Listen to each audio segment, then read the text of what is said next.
distribution and we have meter year, and you ain't called me yet. He said, we'll call you. By the time I got home, my phone was ringing. Mr. Hill, I said, yeah, this is Michigan Consolidated Gas Company. Can you start on Monday? I said, yeah. Now, remember, you're supposed to give your employer 2 weeks' notice. 2 weeks' notice, right? I didn't give it's Vanna Beauty Concerts. I gave them 1 day notice. I went on that Thursday because I knew I had a permanent job, and I went in and I told my boss, I said, look, I won't be in Monday. I said, I got a new job. He said, are you for real? I said, for real, I'm not going to be in. He said, okay. He said, if that job don't work out for you, he said, you always have a job here.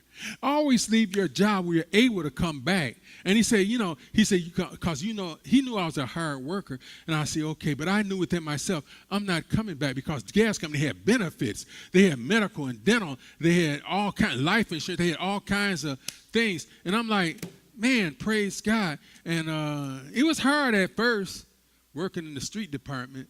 But see, back then, we dug holes by hand with a shovel, but now they got backhoes that do the digging. That's what Alfonso do. He do the backhoe thing. We didn't have no backhoes back then. You dug the main hole by a hole, but by the shovel, and you threw the dirt out. But I worked. I worked. And then finally, I'm going to tell you, my mother, I had a job at her house, repairing the gas main at her house. And Mama came home.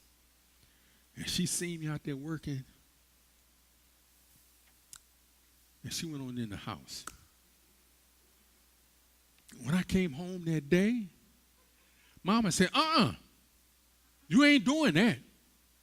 You didn't go to school to dig ditches.